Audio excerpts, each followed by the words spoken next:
Hello, hope you're well this morning. We are going to be reading chapters 28, 29 and 30 today. All very exciting chapters. So, chapter 28, Under the Cover of Darkness. Now, would you like to know what Aunt Alberta was growing in her greenhouse? I thought you might. This greenhouse sat at the end of the long, sloping lawn of Saxby Hall. Alberta had blacked out the windows by painting all the panes of glass and put a huge metal padlock on the door. It was strictly out of bounds to Stella, as it was to everyone else in the family. Absolutely no one was allowed in there, not even Wagner. Once a young Stella asked her aunt how these plants could thrive without sunlight. She was told that these particular plants only grow in the dark. This only served to make the girl even more intrigued as to what was inside. But Alberta guarded her greenhouse jealously, and Stella could never even sneak a peek. Of course, Alberta had been growing the lurking death plant there for 10 years, waiting for the right time to put its poisonous seeds to use. It was just one of many rare plants that Alberta had been growing under the cover of darkness for decades. They were secret plants, which very few people in the world knew about. They were all so deadly that Alberta had to tend them in her thick leather gloves. These are just some of the plants Alberta grew in her greenhouse. The black rose. Beautiful to look at, but if you pricked your finger on a thorn, beware. They contained a venom so strong it could kill an elephant. Fatal fruit. These purple dangling fruits would take a bite out of you before you could take a bite out of them. The bush of doom. Legend has it that the bush's branches could strangle a grown man to death. Voodoo ferns. These plants could be burned in ancient magic rituals to commit evil. Witch's moss. A noxious smelling moss that could lead to severe choking and even death. Whispering lilies. These were known to whisper bad things about you when your back was turned and slowly send you mad. Creeping conifers, known to move around in the dark before they pounced. Hypnotic hydrangeas. These can make you lose weight or stop smoking, but were equally likely to hypnotize you into committing terrible crimes. Crewelberry. Their sweet smell made people believe that crewberries were safe to eat. One tiny bite would kill you instantly. Hissing orchid. When you bent down to sniff it, it would squirt poison at you. But let's return to the story. Right now in the kitchen, Detective Strauss was breaking into a terrible sweat. The man had mentioned the lurking death plant as part of Stella's proposed police statement. How on earth had he known about that? Stella had only supposed her parents had been poisoned. She didn't know how exactly. It was all coming together in the girl's mind now. The ground-up seeds of the lurking death plant must have been what Alberta had put in the family's tea that fateful morning. That was why Stella blacked out. That was why the Rolls Royce crashed. Poor Mama and Papa hadn't stood a chance. Now Detective Strauss had given himself away. He knew more than he was letting on. Much, much more. Anxiously, the man jabbed the pen towards the girl. Just sign the statement at the bottom here, miss. No. Stella was growing in confidence now. How did you know that my aunt grew strange plants in her greenhouse? Stella had turned the tables on the detective. Now she was interrogating him. You're becoming delusional, miss. I never said anything about a lurking death plant. Yes, you did, insisted Stella. At this moment, the detective was sweating like mad, and his luxuriant moustache seemed to be starting to peel off. The moisture had evidently dislodged the glue, and now the moustache was hanging off his upper lip. Your moustache is coming off, exclaimed the girl. Don't be absurd, miss. I grew it only this morning. With that, the man turned his back to her and rearranged whatever it was he had stuck on his upper lip. When he turned back around, Stella saw he had managed to put the thing back on upside down. It's the wrong way up, shouted the girl. As the man fiddled frantically with his fake facial hair, Stella snatched the piece of paper from out of his hand. Her eyes scanned it as quickly as they could. It wasn't a police report at all. It was the deeds to Saxby Hall. The very deeds that her awful aunt needed her niece to sign so that the house could finally be hers. "It's you, isn't it?" exclaimed the girl. "Very well, yes, child, it is me," the wicked woman purred, ripping off her thick-framed glasses, which formed part of her disguise. "Your beloved Aunt Alberta." "It's Aunt Alberta!" exclaimed Soot, as he landed with a bump in the fireplace of the kitchen and a black cloud of coal dust following him. "Yes," replied Stella without thinking. "I know, her moustache just fell off." Aunt Alberta's sharp black eyes scanned the room. "Who are you talking to, child?" she demanded. "Tell me, who?" Stella followed her aunt's gaze. The woman was looking straight past where the ghost was standing. "Nobody," snapped the girl. Stella was desperate for her secret weapon to remain a secret. "What do you mean, nobody?" Aunt Alberta was becoming more suspicious by the second. "You looked right over there and spoke." She pushed the girl down onto a chair before marching over to the fireplace and looking up the chimney. Soot edged to one side, with his mouth now firmly shut.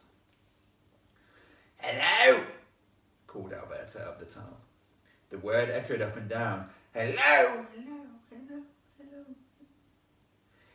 Hearing the echo, she couldn't resist actually shouting, "Echo! Echo!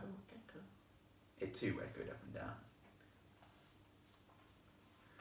"There's no one up there," said the girl. "Then who were you speaking to?" demanded Aunt Alberta. Stella had to think fast. "I was just talking to my imaginary friend." The woman marched back over to her. "My imaginary friend." The woman marched back over to her. "My imaginary friend," she repeated, mocking her young niece's tone. "What a big baby you are." It seemed like Aunt Alberta had fallen for it. "I haven't had an imaginary friend for myself for at least 5 years now. What's his name?" Stella said the first thing that came into her head. "King Kong." It was the name of the film she had seen that year at the pictures with her papa. She had no idea why she chose that. "And what does this King Kong do?" asked Alberta. "He's a giant monkey." Stella knew it sounded stupid, but by this time it was too late. Imaginary friends can, of course, come in all shapes and sizes. There are many strange ones children sometimes choose. A Martian, a leprechaun, a princess from Tudor times, a pixie, a talking teddy bear, the monster that lives under your bed, a friendly dragon, a medieval knight, a cave boy, a kangaroo, a ventriloquist dummy, King Kong. Alberta scoffed at the thought that her niece had chosen King Kong of all things to be her imaginary friend. "You are talking to a giant monkey. You really should know better by now. How old are you, child?" "I'll be 13 on Christmas Eve." "Oh yes, of course you will. That's in just 2 days' time," Alberta reflected. "Anyway, is this the same imaginary friend you were talking to in the garage last night?" her aunt went on. You heard me in the garage?" Stella felt sick to her stomach that she had been spied on and not had the faintest idea. "Oh yes," exclaimed the woman, a sinister smile snaking across her face. "I heard every word." Alberta took her pipe out of her pocket and lit it. Slowly she took a few puffs of that sickly, sweet-smelling tobacco. It was clear the woman wanted to savour this moment, a moment where she could expand on her genius. Then, as the sound of flapping wings hummed down the corridor, Alberta looked away from her niece for a moment. Behind her back, Stella mouthed, "Hide," to Soot. The ghost nodded, and just before the giant bird flew through the doorway to the kitchen, he was safely back up the chimney. Good morning, my darling, Aunt Alberta said, as the owl came to rest on her arm. She gave Wagner a lingering kiss on his bill. The bird fluttered his wings and bobbed his head. Turning back to Stella, Alberta began again. Last night I was out in the garden putting the finishing touches to my snow owl. Snow owl? Asked Stella. Yes, continued the woman. Surely you have heard of a snow owl, child. It's like a snowman, but a little more, how can I say, owly? Ventured the girl. Exactly. Stella had spotted the huge icy figure on the lawn, but she had no idea it was meant to be an owl. There seemed no end to her aunt's obsession with the large-headed species of bird. Then I saw a light in the window of the garage. I thought that was strange.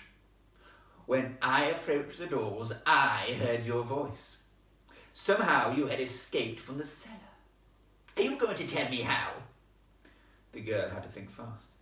She didn't want her aunt to know she had used the chute. Then she might block it off and all the chimneys. I found a spare key to the door on the floor of the cellar door, the floor of the coal cellar. Aunt Alberta's eyes narrowed. Did you really? Yes. So I tiptoed upstairs and went to look at what had happened to the rolls. I thought you were probably asleep, so I didn't want to wake you. Murmured the woman. A likely story. Then I heard you talking about the tea being poisoned. I needed to find out exactly how much you really knew. I leaned on the doors so I could listen in closer. I must have leaned too hard because they burst open. I remember, exclaimed the girl. It was all coming together in her mind now, why Alberta had set up this elaborate plan of disguising herself as a detective. Yes, child, and you very nearly saw me. But when you closed the doors again, I kept listening. Then you said you were going to call the police. Naughty niece. Your auntie didn't like that, oh no. Your auntie didn't like that at all. The woman tutted playfully and then smiled. That's when I hatched this ingenious plan of mine. So you cut the telephone line? Asked Stella. I knew there was no dialing tone. Exactly right. Then I picked up the telephone in my room and pretended to be the operator. Then the police. This suit I'm wearing I found tucked right at the back of your father's wardrobe. He won't be needing it anymore. You are despicable. I know. And I chose the name Strauss, as he is my second favourite German composer. The moustache was a trimmed owl feather, coloured in with ink and stuck on with some glue, and as for the whip, I skinned a rat I was saving to feed Ragnar, trimmed it with scissors to fit, and then pinned it onto my head. Alberta then whipped the thing off, revealing her shock of red hair underneath. Stella was horrified at the sight of this grisly toupee, especially realising the rat's tail was still attached. Then all I had to do was disconnect my motorcycle from the sidecar, and I had you completely fooled. Clever, aren't I? Aunt Alberta looked exceptionally pleased with herself. She was, in a word, smug. No, replied Stella.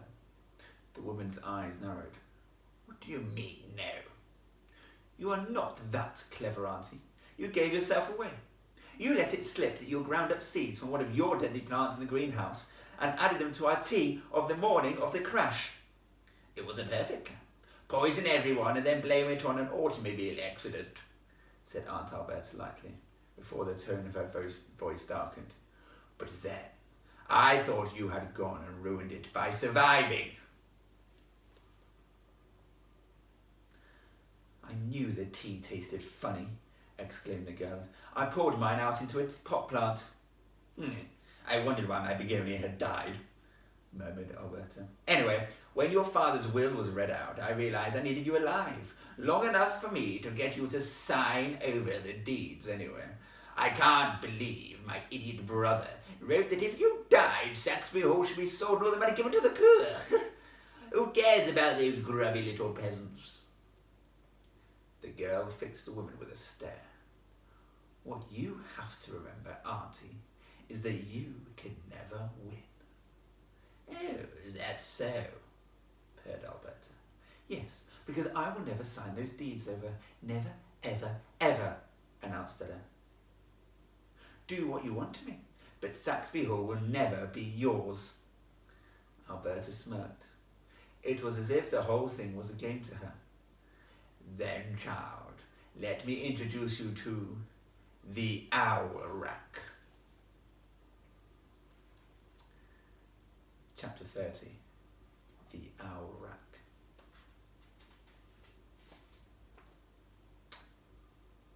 The Owl Rack was a piece of equipment designed especially by Aunt Alberta herself. The woman had built it just before she entered Wagner into the Owl Annual Fair, or OAF for short. It was a beauty pageant for owls, as Crufts is for dogs. There were numerous competition categories: softest plumage, shiniest bill, twistiest neck, tallest owl, longest wingspan, loudest twit-twooing, largest owlet egg, bushiest eyebrows, scratchiest claws, aerial skills, the most rodents gobbled down in 1 minute, sweetest smelling owl droppings. Alberta being Alberta, she wanted to come first in every category. Of course, that included the prize for tallest owl. Just like with her Tiddlywinks, if she had to cheat to win, so be it. From subscribing to Owl and Owling magazine, she had learned of a famous owl breeder in Sweden, Oddmund, who owned a Norwegian owl named Magnus. He fed it a ton of pickled herring a day, and it had grown to well over 4 feet tall. Even on his tip claws, Varg was actually only 3 foot 11 inches, so didn't have a chance of winning this particular category.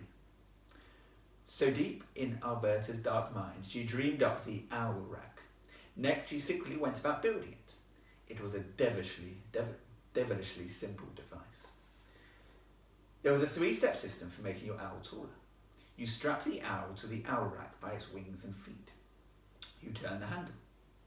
You turn the handle again. Wagner squawked the house down when he was first tied to it. The pain of being stretched was intense. Winning an OAF gold medal for tallest owl wasn't as important to him as it was to his mistress, but he had little choice in the matter. As it happened, Wagner's rival owl in the height stakes, Magnus, was so obese from eating a ton of pickled herring a day, his owner Oddmund had to roll him into the exhibition hall. Under strict OAF rules, the owl was instantly disqualified, as all owls had to fly into the exhibition hall. Oddmund appealed the decision to the judges and attempted to demonstrate that Magnus could indeed fly by firing his obese owl out of a cannon. However, Magnus crash-landed on the judges' table and ended up crushing 3 of them to death.